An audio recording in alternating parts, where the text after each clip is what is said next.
Welcome to another episode here at Trusted Auto Repair. Today we'll be changing the cabin air filter on this 2018 Honda Odyssey. This will apply for 2018 all the way up until a 2025. It's very simple.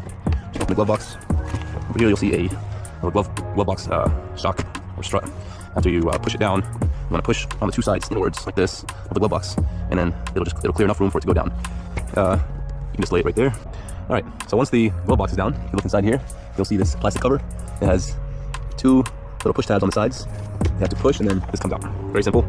And then all you have to do is grab the cabin air filter. As you can see, it's very dirty. It's very important to change these on time because this is what you're breathing in. If you think changing the filter in your house is important, this is probably even more important because you spend a lot of time in your car. You want to make sure the airflow is pointing in the right direction, and then just work backwards.